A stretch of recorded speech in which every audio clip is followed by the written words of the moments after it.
the World Test Championship final definitely looks like a roller coaster ride. It's something or the other. There's some sort of ups and downs. Everybody is, of course, anticipating. But before I get into all of that, hello and welcome to CricTracker. Welcome to In the Air. This is the show where we're going to be discussing everything to do with the World Test Championship final. My name is Nivedna Prabhu. I hope you all are having a fantastic time watching the match. And of course, for the World Test Championship final that all of us have been anticipating for so long. But to discuss further about everything to do with the WTC final, let's have our special guests on the show, starting with, of course, Oman cricketer Sufyan. Of course, he's going to be coming and talking to us about what he thought so far. Sufyan, to start off with, happy with the way things have panned out? Hi Nivedna and hello everyone. Not very happy actually. Disappointed that there was no play towards the end, but yes, if you think from India's point of view, everything I think India might be very satisfied today with the way they have batted today. Not a lot of runs, but they have made sure that they don't give wickets away. And as I said, Right. Virat Kohli's wicket will be a key wicket. If he continues to bat for long, India will end up with a big score. So I just hope that Um, tomorrow that we get to see we get to see some game. Weather does not spoil it. Yeah, I think that's another thing would we be discussing about the weather, because like I just started off saying that it's such a roller coaster ride. It's Yeah. just ups and downs, and this you're just like, what is happening? Can we just get done with this already? But to discuss further about the World Test Championship final, I'm going to have our other guest, Gaurav, who is a content creator as well as reporter. So Gaurav, welcome back. I think in terms of the wickets, nothing happened there, but also the bad light kind of stalled things. But how do you look at it? From Team India's perspective and also from New Zealand's perspective? First of all, I would like to say that both the teams have played fantastic brand of cricket. This is great test cricket at the highest level, and this is the type of contest which we were expecting in a competition like the World Test Championship final. I mean, you look at the three wickets; they have gone down to three very good deliveries. It wasn't like the batsmen have played a rest shots and they have gone out. So this is Yeah. test cricket at the very highest level. Unfortunately, we are not getting a lot of action because of the weather odds. I think it will be a huge shame. I'm here hoping that we could get the conclusion, but it will be a huge shame if such a fascinating contest doesn't get an end and both the teams share the title. So I think I'm keeping my fingers crossed, and so does every cricket fan should be, because both the teams have shown that why they deserve to be in the summit clash. I think we're such an uproar, if at all it becomes a draw, because after 2 years, I don't think anybody actually wants to see a draw in that matter. But I'll come back to Sufyan about one thing. Let's take a look at what the weather forecast is for day three and how that's actually going to, have a bigger impact on the game. Of course, the numbers pretty much seem the same. It's not going above 18. But the biggest difference that we see there, Sufyan, is that today, when we did see the forecast at the beginning of the day, that we did see that there was some hope of sun, but this is just not the kind of forecast that one would want to see in a competition like this. So going into that and looking at this, what are your thoughts for day three? As I always say, I don't trust England's forecast. It can change anytime.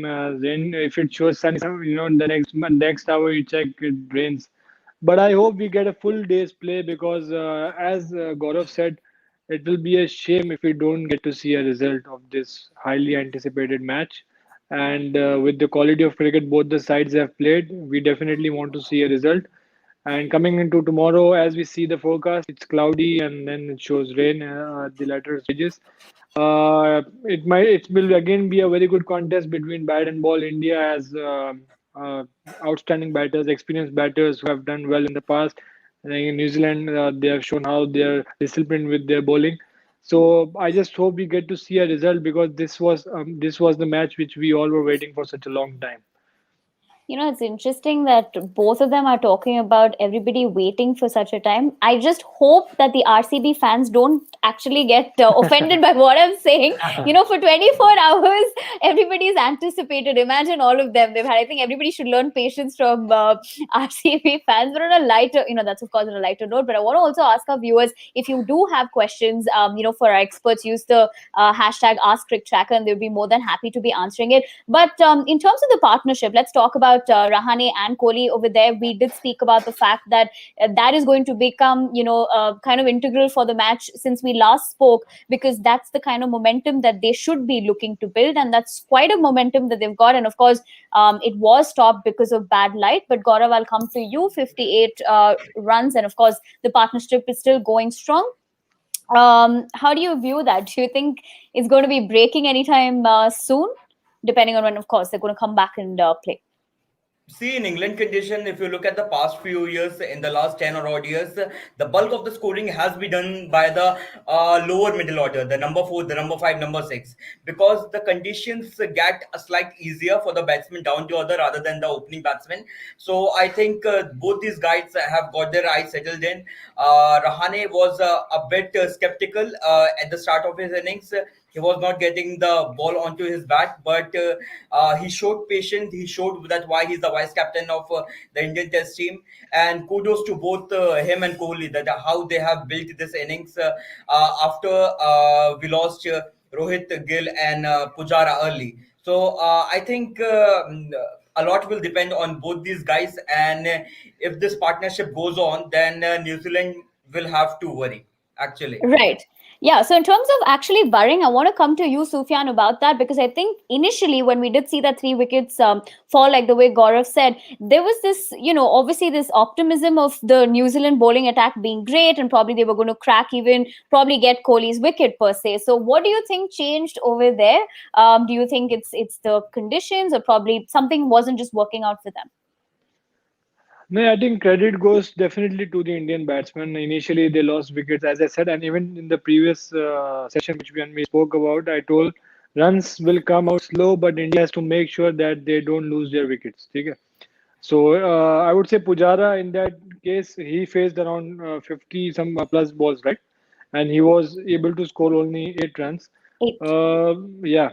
So that shows that batsmen, they all of them, they know that they have to apply themselves. It will take some time for the runs to come, but they don't have to give their wickets. So this is what when you don't give your wickets, bowlers tend to try different ends and different things. That's what I think happened.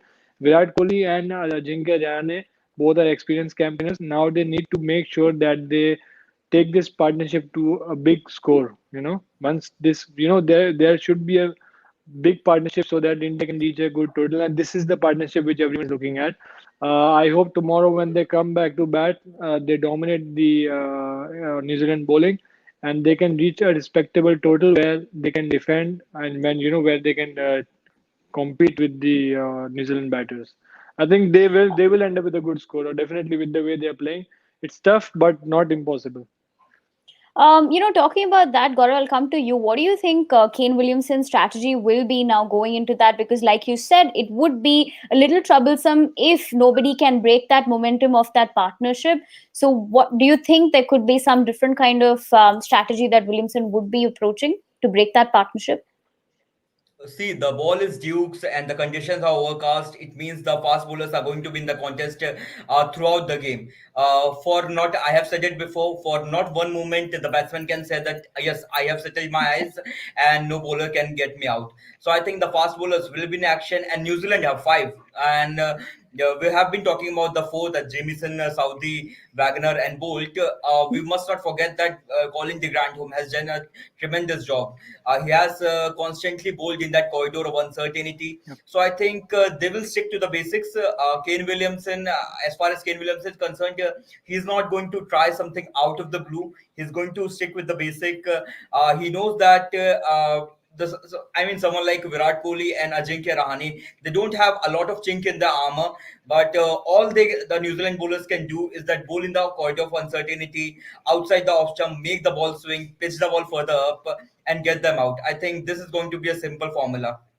That of course is summing up the World Test Championship final, but we also have to talk about this, which we did talk about earlier as well, about how fantastic the other series going on is happening as well. When we're talking about women's cricket, quite exciting to see the kind of Test cricket they are playing, and it's exciting to see such both high profile events, and where both of them, both the whether we're talking about men's cricket or women's cricket, at the end of the day, a good competition is what everybody wants to see. So, Sufyan, I'll come to you on just the fact that Test cricket, women playing Test cricket. How do you just view that? And then Gaurav, I'll come to you about particular performances.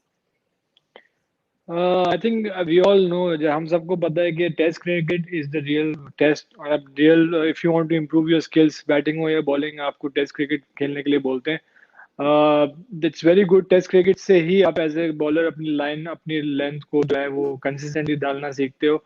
And when it comes to batting आपको temperament आता है and you can play long innings, आप उससे ये सीखते हो. तो test cricket is a real thing. अगर ऑब्वियसली वुमेन क्रिकेट में अगर टेस्ट क्रिकेट प्रमोट हो रही है, and जिस तरह India and England are battling it out and they're playing well, it's very good for their cricket. And even for other teams, I think the best way to improve your skills and to improve on your game is Test cricket, definitely. So I think it's a very good sign.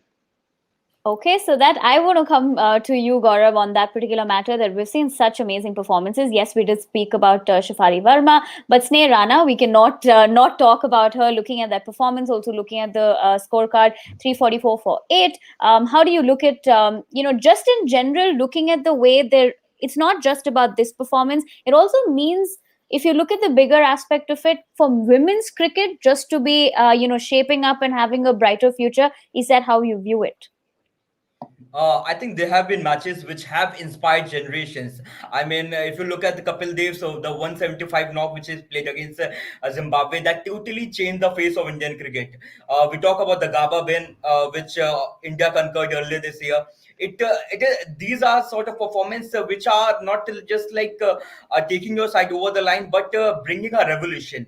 I Right. think what Nehrana did, what Shefali Verma did, what Smriti Mandana did in this test match was beyond phenomenal. I think I can't find adjectives to describe their performances, because not to forget, they are playing Test cricket after 2014.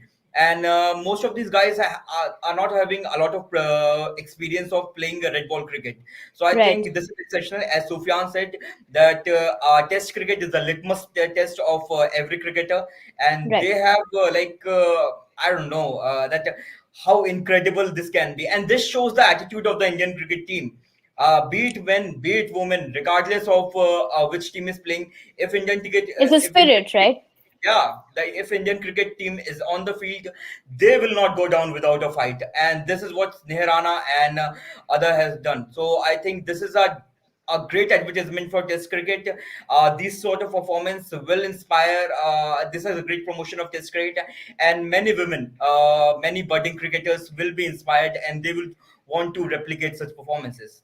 Right, and I think that is, of course, essential, because in a time where we're living with so many T20 World Cups happening, leagues happening, right? I think at the end of the day, to really, when you look at these performances, irrespective whether it's men's or women's cricket, like Gaurav said, at the end of the day, it's about how hungry the team is and what they're looking forward to achieve, which can also inspire generations, who will eventually probably want to play the sport. But on that very note, I would want to thank both our experts, for coming on the show. It's always a pleasure to be in conversation with both of you. But for everybody who's tuned in, thank you so much for joining us. We will, of course, continue talking everything to do with the WTC final tomorrow. So do not forget to join us. We will see you. Until then, take care.